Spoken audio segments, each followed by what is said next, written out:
నమస్కారం దూరదర్శన్ వార్తలకు స్వాగతం నేను వినతి ముందుగా ముఖ్యాంశాలు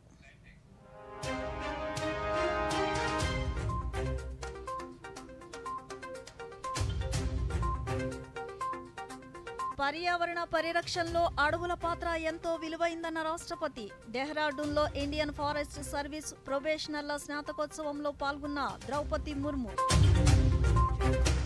ఛత్తీస్గఢ్లో ప్రధాని ఎన్నికల ప్రచారం ఎన్డీఏ పాలనలో ఉగ్రవాదం తగ్గి అభివృద్ధి పెద్ద ఎత్తున జరుగుతోందన్న నరేంద్ర మోదీ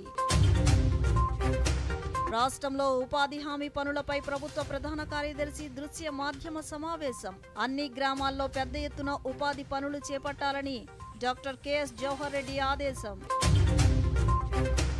అక్కవరంలో ముఖ్యమంత్రి మీమంతా సిద్ధం బస్సు యాత్ర బహిరంగ సభ 58 నెలల్లో పేదల జీవితాల్లో వెలుగులు నింపామన్న వైఎస్ జగన్మోహన్ రెడ్డి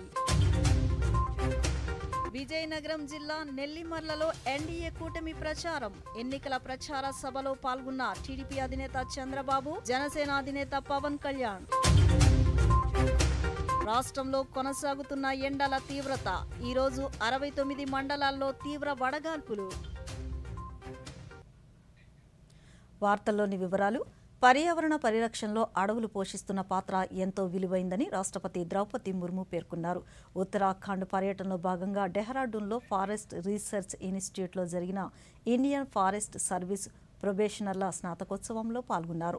ఈ సందర్భంగా రాష్ట్రపతి మాట్లాడుతూ ప్రకృతి వనరులను కాపాడుకోవాల్సిన బాధ్యత ప్రతి ఒక్కరిపై ఉందన్నారు. గ్లోబల్ వార్మింగ్ వల్ల ప్రకృతిలో పలు మార్పులు చోటు చేసుకున్నాయన్నారు. అడవులను సంరక్షించడం వల్ల పరిస్థితిలో మార్పులు తీసుకురావచ్చన్నారు. ఈ అకాడమీ నుంచి 99 మంది ప్రొబేషనర్లు తమ విద్యను పూర్తి చేశారు.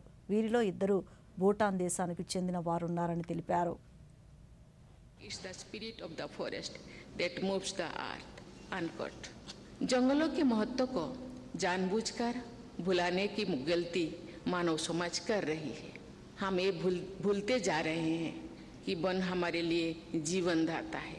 यथार्थ ये है कि जंगलों ने ही धरती पर जीवन को बचाए रखा है. आपके पास जंगलों के संरक्षण, संवर्धन एवं पोषण की जिम्मेदारी है. मुझे पूर्ण विश्वास है कि आप अपने इस अप्रतिम दायित्व के प्रति सजग और सचेत होंगे एवं पूर्ण निष्ठा से अपने उत्तरदायित्व का निर्वहन करेंगे. देवियों और स्वजनों, आज हम एंथ्रोपोचिन एज की बात करते हैं, जो कि मानव केंद्रित विकास का कालखंड है. इस कालखंड में विकास के साथ साथ विनाशकारी परिणाम सामने आया है. संसाधनों के अनसस्टेनेबल दोहन ने मानवता को ऐसे मोड़ पर लाकर खड़ा कर दिया है जहां विकास के मानकों का पुनः मूल्यांकन. ఎన్డీఏ పాలనలో దేశంలో ఉగ్రదాడులు తగ్గి అభివృద్ధి పెద్ద ఎత్తున జరుగుతోందని బీజేపీ సీనియర్ నేత ప్రధానమంత్రి నరేంద్ర మోదీ అన్నారు.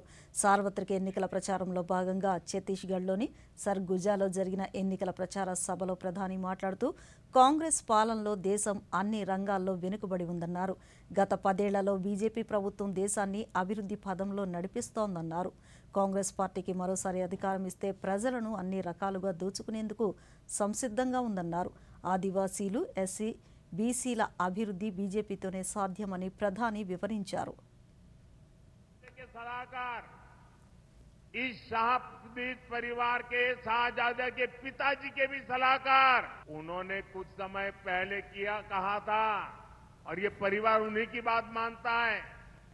उन्होंने कहा था कि हमारा देश का जो मिडिल क्लास है, मध्यम वर्गीय लोग हैं, जो मेहनत करके कमाते हैं, उन्होंने कहा उन पर ज्यादा टैक्स लगना चाहिए. ये इन्होंने पब्लिकली कहा है. अब ये लोग उससे भी एक कदम आगे चले गए हैं. अब कांग्रेस का कहना है कि वो इनहेरिटेंस टैक्स लगाएगी. माता पिता से मिलने वाली विरासत पर भी टैक्स लगाएगी. आप जो अपनी मेहनत से संपत्ति जुटाते हैं वो आपके बच्चों को नहीं मिलेगी, बल्कि कांग्रेस सरकार का पंजा उसे भी आपसे छीन लेगा। यानी कांग्रेस का मंत्र है कांग्रेस की लूट, कांग्रेस का मंत्र है कांग्रेस की लूट, जिंदगी के साथ भी। ప్రకృతి వైపరీత్యాలు తలెత్తినప్పుడు వాటిని తట్టుకునే విధంగా మౌలిక సదుపాయాలు కల్పించాలని ప్రధానమంత్రి నరేంద్ర మోదీ పేర్కొన్నారు. విపత్తులను తట్టుకునేందుకు అంతర్జాతీయంగా ఏర్పాటు చేసిన కూటమి coalition for disaster resilient infrastructure CDRI 6వ ఎడిషన్ కార్యక్రమం ఢిల్లీలో జరగ్గా ఇందులో 39 దేశాలు 7 అంతర్జాతీయ సంస్థలు భాగస్వాములుగా ఉన్నాయి. ఈ కార్యక్రమాన్ని ఉద్దేశించి ప్రధాని వీడియో సందేశాన్నిచ్చారు. ప్రకృతి వైపరీత్యాలు తలెత్తిన సమయంలో కేవలం ఆస్తి నష్టమే కాకుండా వేలాది మంది ప్రజలు నిరాశ్రయులుగా మారతారన్నారు. విపత్తులు సంభవించినప్పటికీ వాటిని తట్టుకుని నిలబడేలా మౌలిక సదుపాయాల కల్పనకు భాగస్వామ్య దేశాలు అన్ని రకాలుగా సహకరించుకోవాలని మోదీ సూచించారు.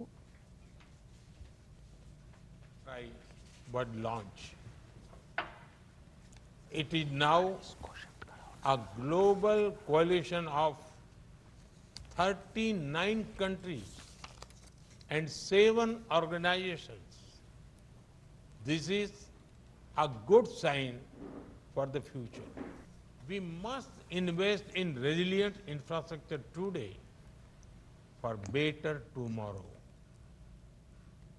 Resilience needs to be factored into new infrastructure creation. Further, it also needs to be a part of post-disaster rebuilding.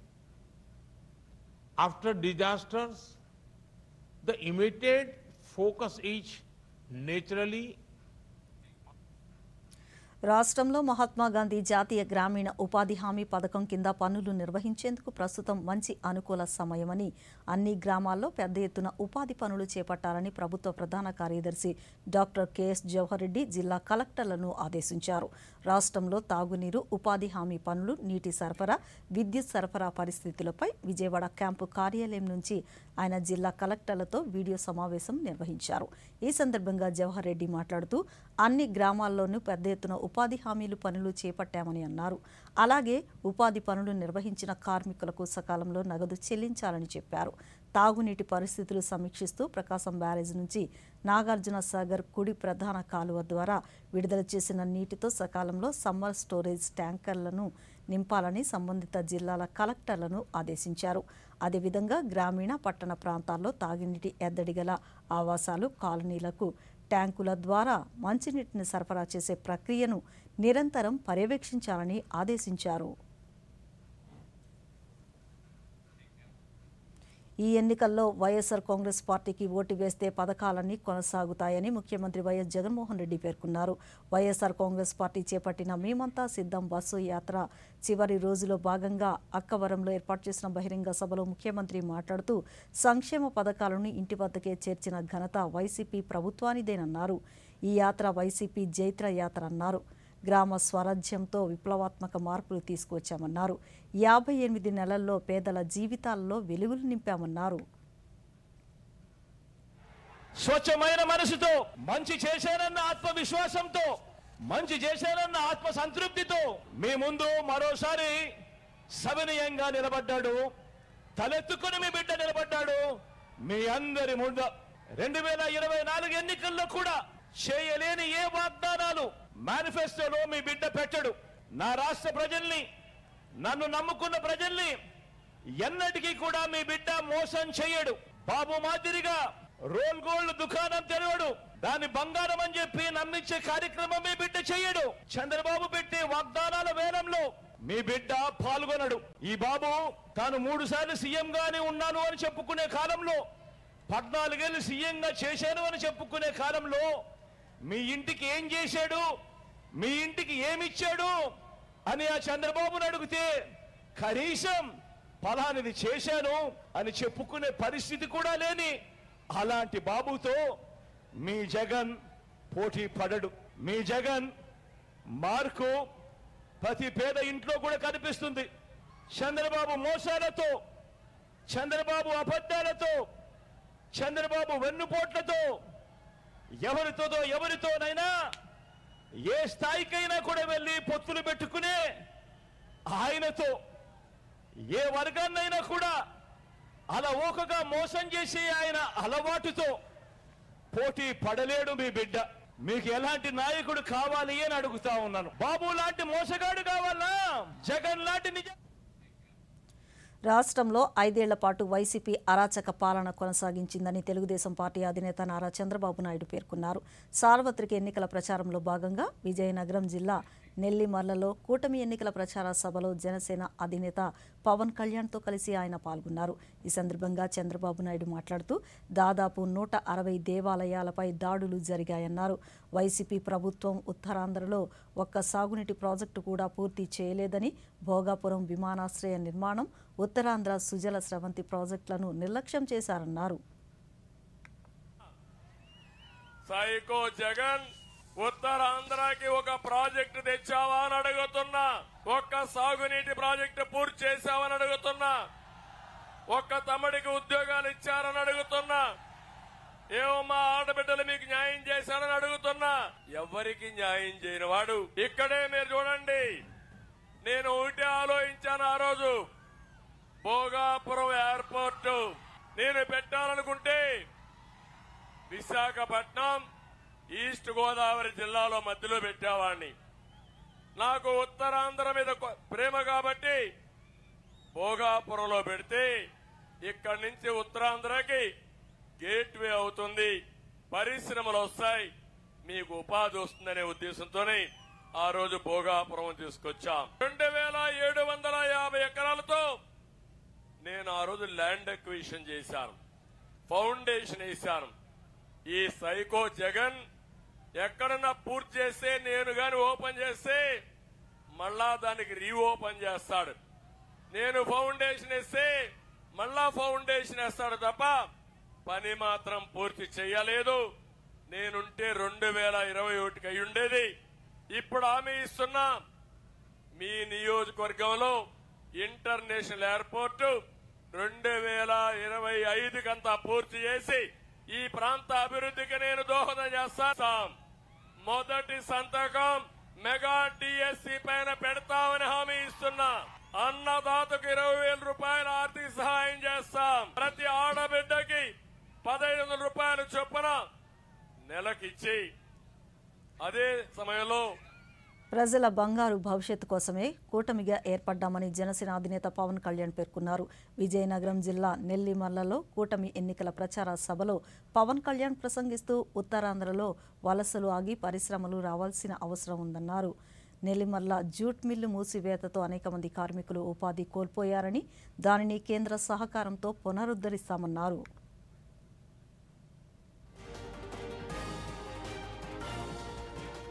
రాజమండ్రిలో పాప ఆయన అన్యాయంగా జైల్లో పెట్టినప్పుడు ఇప్పుడు ఎలాగున్నారో అదే ముఖ వర్చస్సు, భయం లేదు, బాధ లేదు. ఎలా ఉన్నారు సార్ అని అడిగితే ఇది రాజకీయం, పోరాటం చేయాలి. ఎవ్వరు సమాజంలో నవ్వుతా ఉంటే చూడలేడు జగన్. ఎవరు నవ్వుతా ఉంటే చూడలేడు, ఎవరి దగ్గర డబ్బులుంటే చూడలేడు. అలాంటి వ్యక్తిని ముఖ్యంగా తెలుగుదేశం మద్దతుదారులకి, నాయకులకి, కార్యకర్తలకి నెల్లిమర్ల నుంచి పేరు పేరున చెప్తా ఉన్నా. 4 దశాబ్దాలు బలమైన వ్యవస్థ బలం ఉండి నేను మీ బాధ నేను అర్థం చేసుకున్నాను. కష్టాల్లో ఉన్నప్పుడు మనకెందుకులే నేను అనుకోలా. అరే 4 దశాబ్దాలు ఉమ్మడి రాష్ట్రం కోసం దశాబ్దం రాష్ట్రం కోసం పనిచేసిన వ్యక్తి, ఆయనకి నా వంతు అండగా ఉండాలి అని చెప్పి మనస్ఫూర్తిగా వైసీపీ ఆయన జైల్లో ఉన్నప్పుడు ఆ రోజు నేను అలయన్స్ ప్రకటించాను. బయటకు వచ్చి తగ్గించుకొని జనసేనను తగ్గించుకొని, ఎందుకంటే నాకు వైసీపీ వ్యతిరేక ఓటు చీలడం ఇష్టం లేదు. ఆ మాట ఎందుకన్నాను, నాకు సరదా కాదు. ఇక్కడ ఇంతమంది యువత, ఆడపడుచులు, యువతులు, పెద్దలు, మహిళలు, యువకులు ఉన్నారు. ప్రతి ఒక్కరిని మోసం చేసిన ఈ ప్రభుత్వాన్ని గద్దె దింపకపోతే నాకేం జరగదు, చంద్రబాబు గారికి ఏం జరగదు. ఇప్పుడు చిన్న విరామం తీసుకుందాం.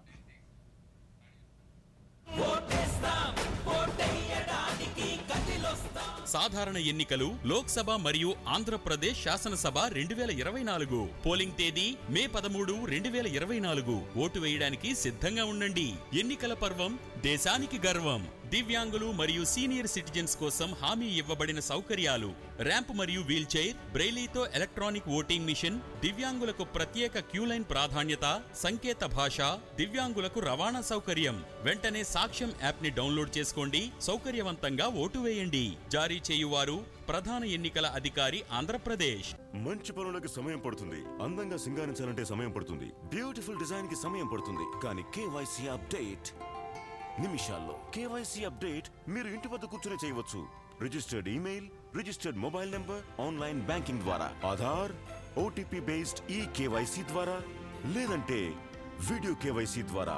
అసలు చెప్పాలంటే అకౌంట్ కూడా ఇంటి వద్దే కూర్చుని తెరవచ్చు. ఆర్బీఐ అంటోంది, వీళ్ళు చెప్తారు. తెలివిగా ఆలోచించండి, అప్రమత్తంగా ఉండండి. వైఎస్ఆర్ కాంగ్రెస్ పార్టీ ఆంధ్రప్రదేశ్లో భూ కబ్జాలు చేస్తోందని రక్షణ మంత్రి రాజ్నాథ్ సింగ్ పేర్కొన్నారు. విశాఖలో ఈరోజు జరిగిన మేధావుల సదస్సులో రాజ్నాథ్ సింగ్ మాట్లాడుతూ రాష్ట్రంలో ఎన్డీఏ ప్రభుత్వం అధికారంలోకి వస్తే భూసేకరణ నిలిచిపోతుందన్నారు. ఎన్డీఏ జాతీయ పార్టీ అయినప్పటికీ వైసీపీ అవినీతి పాలన నుంచి ఆంధ్రప్రదేశ్ విముక్తి పొందాలనే ఉద్దేశంతోనే రాష్ట్రంలో జనసేన టీడీపీతో కలిసి పోటీ చేస్తున్నామన్నారు. तो उसमें भारतीय सेना में रिलीजन के आधार पर, मजहब के आधार पर काउंटिंग कराने की, गणना कराने का भी यह सजेशन भी दिया था. आप ये कल्पना कर सकते हैं हमारी फोर्सेज में कौन किस रिलीजन का है, इस आधार पर काउंटिंग होगी. इंडिपेंडेंट इंडिया के इतिहास में पहली बार ऐसा देखने को मिला था कि हमारी फोर्सेज में, आर्म्ड फोर्सेज में धार्मिक रिलीजन के आधार पर विभाजन का प्रयास किया गया था. और वैसे पार्टी का राष्ट्रीय अध्यक्ष था और पूरी ताकत के साथ मैंने इसका विरोध किया था. लेकिन मैं मानता हूं कांग्रेस का असली फेस यही है. वह इस देश की हर संस्था, हर व्यवसाय में डिवीजन करना चाहती है. भारतीय जनता पार्टी ने हमेशा इसका डटकर विरोध किया है और हमेशा पूरी ताकत से हम इसका विरोध करेंगे. साथियों, इस बार के मैनिफेस्टो में फिर कांग्रेस ने सरकारी नौकरियों में रिलीजियस माइनॉरिटीज के लिए रिजर्वेशन का संकेत दिया है. इस बार के उसमें जो यदि लागू किया तो उसमें आर्म्ड फोर्सेस को भी उसके दायरे में यह ले सकता है. ముఖ్యమంత్రి వైఎస్ జగన్మోహన్ రెడ్డి రేపు వైఎస్ఆర్ జిల్లాలో పర్యటించనున్నారు. ఈ సందర్భంగా పులివెందుల అసెంబ్లీ నియోజకవర్గంలో తన నామినేషన్ దాఖలు చేయనున్నారు. గన్నవరం నుంచి బయలుదేరి ఉదయం 11 గంటల ప్రాంతంలో నామినేషన్ దాఖలు చేస్తారు. అంతకుముందు పులివెందుల్లో వైఎస్ఆర్సీపీ శ్రేణులు ఏర్పాటు చేసిన బహిరంగ సభలో ముఖ్యమంత్రి ప్రసంగిస్తారు. నంద్యాల వైసీపీ పార్లమెంటు అభ్యర్థిగా పోచా బ్రహ్మానందరెడ్డి ఈరోజు నామినేషన్ పత్రాలను దాఖలు చేశారు. అనంతరం మీడియాతో మాట్లాడుతూ ఎంపీ నిధులతో చాలా గ్రామాల్లో రోడ్లు, తాగునీరు అందుబాటులోకి తెచ్చామన్నారు. అర్హులైన ప్రతి ఒక్కరికి నవరత్న పథకాలను అందించామన్నారు. జిల్లాలో మెడికల్ కాలేజ్ ఏర్పాటు చేయడంతో పాటు రైల్వే స్టేషన్ అభివృద్ధి పనులకు నిధులు కేటాయించామన్నారు. ప్రజలు విచక్షణతో ఓటు వేయాలని కోరారు.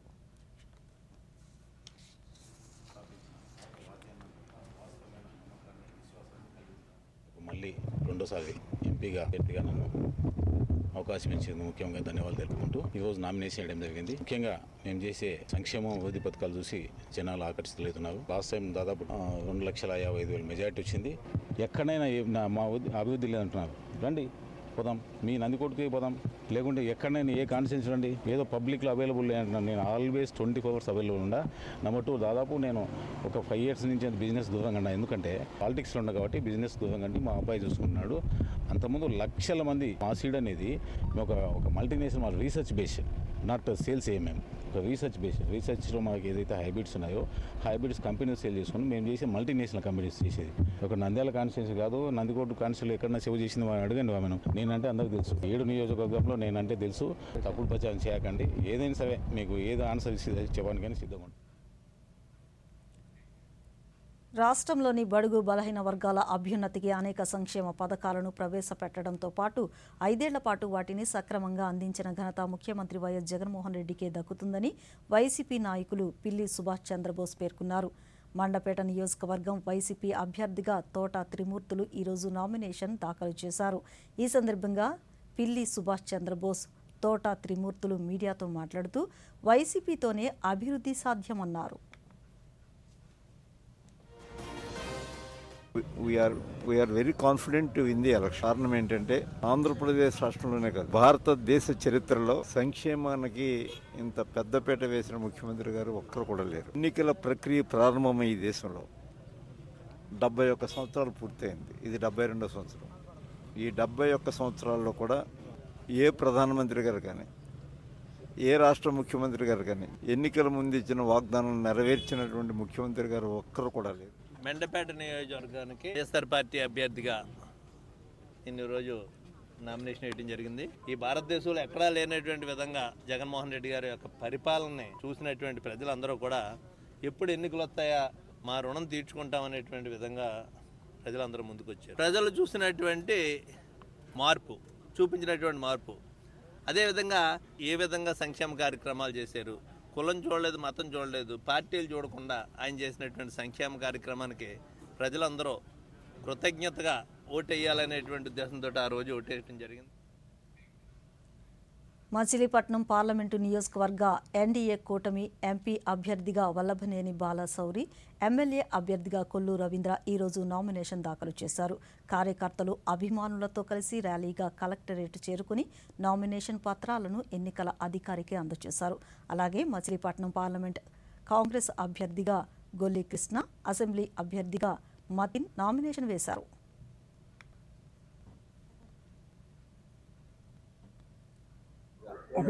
గొల్లు కృష్ణ ఈరోజు మచిలీపట్నం పార్లమెంట్కి నామినేషన్ వేయడం జరిగింది. మా అధ్యక్షురాలు శర్మ గారి ఆశీస్సులతో, తదితర నాయకులందరూ ఆశీస్సులతో మాకు ఇది అవకాశం ఇవ్వడం జరిగింది. 2019లో కూడా మన పార్లమెంట్ సభ్యుడిగా ఆనాడు పోటీ చేయడం జరిగింది. రెండోసారి నాకు అవకాశం దక్కింది. పూర్తిగా శ్రీలమ్మ గారు రావడంతో మనకి ఇంకా కాంగ్రెస్ పార్టీ ఆదరణ ఇంకా బాగా పెరిగింది. ప్రజలందరికీ నమస్కారాలు తెలియజేస్తూ తర్వాత పోలవరం ప్రాజెక్టు కూడా పూర్తి చేయడం జరుగుతుంది. ప్రత్యేక హోదా వచ్చినప్పుడు అందరికీ ఉద్యోగాలు కూడా అవకాశాలు వస్తాయి. అలాగే అసెంబ్లీ ఎన్నికలకి నిమిత్తంగా పార్లమెంటు సభ్యుడిగా జనసేన పార్టీ నుంచి నేను, అలాగే తెలుగుదేశం పార్టీ నుంచి కొల్లి రవీంద్ర గారు ఇద్దరం సుల్తాన్ నగర్ ఆంజనేయ స్వామి టెంపుల్ దగ్గర నుంచి కలెక్టర్ ఆఫీస్ వరకు వేలాది మంది అభిమానులు, ఒక పక్క జనసేన, మరి ఒక పక్క తెలుగుదేశం, బీజేపీ అందరూ అభిమానులతో కలిసి బ్రహ్మాండమైనటువంటి ర్యాలీతో వచ్చి ఈరోజు నామినేషన్స్ వేసాం. మమ్మల్ని ఆశీర్వదించినటువంటి జనసేన కార్యకర్తలకి, తెలుగుదేశం కార్యకర్తలకి, అలాగే బీజేపీ కార్యకర్తలకి ఆ హృదయపూర్వక నమస్కారం. శ్రీ పొట్టి శ్రీరాములు నెల్లూరు జిల్లా ఆత్మకూరు నియోజకవర్గ వైఎస్ఆర్సీపీ ఎమ్మెల్యే అభ్యర్థిగా మేకపాటి విక్రమరెడ్డి ఈరోజు నామినేషన్ దాఖలు చేశారు. అనంతరం ఆయన మీడియాతో మాట్లాడుతూ గత కొన్ని రోజులుగా ఆత్మకూరు నియోజకవర్గంలో వైసీపీ నాయకులను ప్రలోభాలకు గురి చేసి ప్రతిపక్ష పార్టీ నాయకులు వారితో తీసుకువెళ్లి ప్రజలను మభ్యపెట్టేందుకు చేసిన ప్రయత్నాలు ఫలించలేదన్నారు. అధికారంలోకి వచ్చాక పెండింగ్లో ఉన్న ప్రతి పనిని పూర్తి చేసి ప్రజలకు అభివృద్ధిని చూపిస్తామన్నారు. ఎంతో పెద్ద ఎత్తున ఘనంగా తీవ్రమైన ఎండున్నా కానీ 10 గంటల నుంచి 1 గంట దాకా ప్రజలందరూ ఎంతో పెద్ద ఎత్తున మద్దతు పలికి ఈరోజు నామినేషన్ మద్దతు చేసినందుకు మళ్ళీ ధన్యవాదాలు చెప్తున్నా.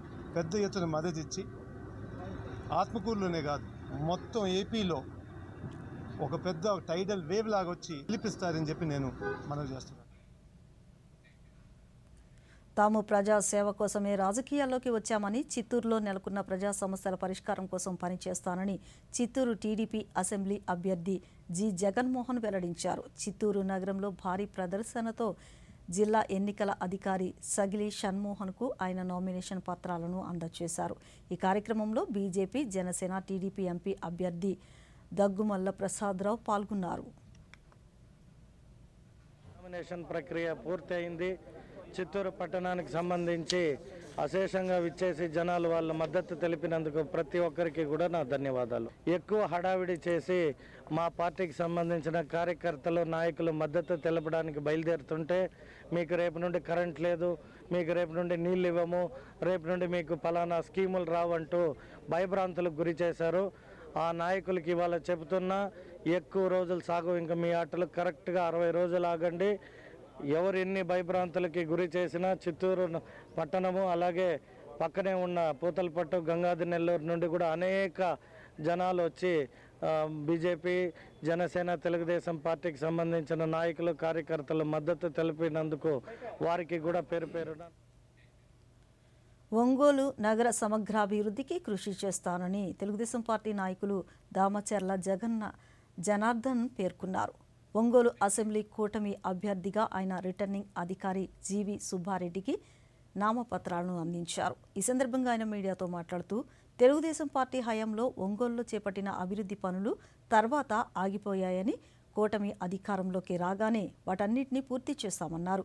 అలాగే టిట్కో ఇళ్లు, భూగర్భ డ్రైనేజీ పథకం, గ్రామీణ ప్రాంతాల్లో బ్రిడ్జిల నిర్మాణ పనులను పూర్తి చేస్తామన్నారు. వాళ్ళంతా కూడా మాతో పాటు నడిచి ఇంత దూరం వచ్చారంటే వాళ్ళందరికీ కూడా మనస్ఫూర్తిగా మా అందరి తరపున కూడా అభినందనలు తెలియజేస్తున్నాం.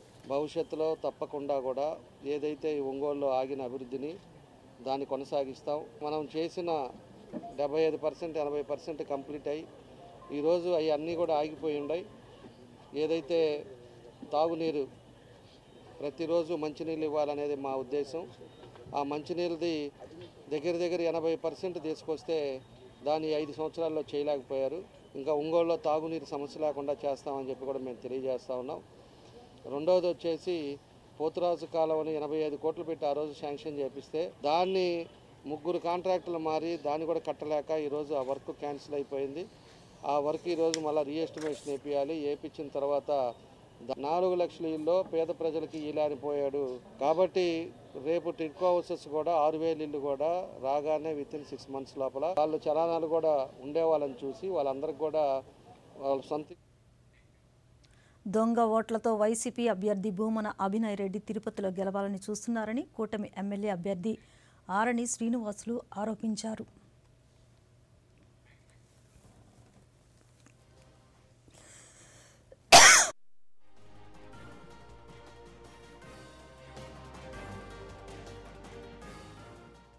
తిరుపతి నియోజకవర్గంలో ఎన్నికలు సమీపిస్తున్న తరుణంలో అధికార పార్టీ ఎమ్మెల్యే భూమన కరుణాకర్ రెడ్డి, ఇప్పుడు కంటెస్ట్ చేస్తున్న వాళ్ళ కొడుకు అభినయ్ రెడ్డి, వీళ్ళందరూ కూడా వచ్చి ఎస్వి యూనివర్సిటీ క్యాంపస్ లో ఎన్నికల ప్రచారం చేయడం జరుగుతోంది.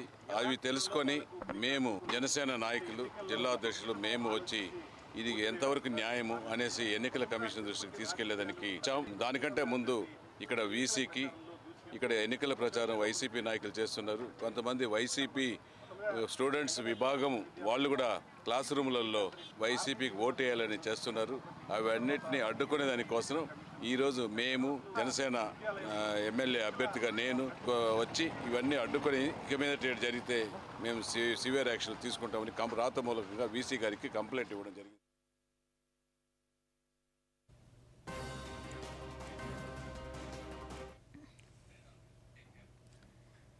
సార్వత్రిక ఎన్నికల్లో భాగంగా తిరుపతి జిల్లా వెంకటగిరి నియోజకవర్గ తెలుగుదేశం పార్టీ ఎమ్మెల్యే అభ్యర్థిగా కురుగొండ రామకృష్ణ నామినేషన్ దాఖలు చేశారు.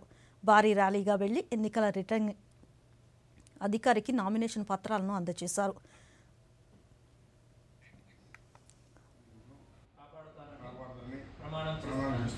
సుపరిపాలన వల్ల ప్రజలు తెలుసుకోవాలి, మంచి పాలన కావాలంటే గెలిపించాలని చెప్పేసి ప్రతి ఒక్కరికి కూడా పేరు పేరున నేను మధ్యాహ్నం చేస్తూ, ఎందుకంటే ఈ 5 సంవత్సరాలు చూశారు ప్రజలందరూ కూడా విసిగిపోయినారు. ఖచ్చితంగా తొందరలోనే ప్రజలకి సురక్షితమైనటువంటి ఉంటారు. రాష్ట్రాన్ని ఏ విధంగా అభివృద్ధి చేయాలో చంద్రబాబు నాయుడు ముందుకు తీసుకెళ్తారని. ఈ 5 సంవత్సరాల్లో మన రాష్ట్రానికి ఎలాంటి పరిశ్రమలు రాలేదు. అదేవిధంగా ఆయన ఒక అప్పులు తీసుకొచ్చి ఎంతసేపటికి అప్పులు చూపిస్తున్నాడు, కానీ ఆయనకి ఏ విధంగా అభివృద్ధి చేసుకోవాలి, ఏ విధంగా రాష్ట్రంలో రెవెన్యూ పెంచుకోవాలి అనేది ఎక్కడా కూడా ఆయనకి అవగాహన లేదు. అందుకని చంద్రబాబు నాయుడు అయితే దాన్ని ఏ విధంగా క్రియేట్ చేయాలో ఓ పక్క అభివృద్ధి, ఓ పక్క సంక్షేమం అన్ని రకాలకు కూడా ఆయన చేసుకుంటూ, అందుకనే సుపరిపాలన కావాలని చెప్పని చంద్రబాబు నాయుడు ముఖ్యమంత్రి కావాలని చెప్పి ఈ రాష్ట్ర ప్రజలందరూ కూడా కోరుకుంటున్నారు. ఈ వార్తలు ఇంతటితో సమాప్తం. నమస్కారం.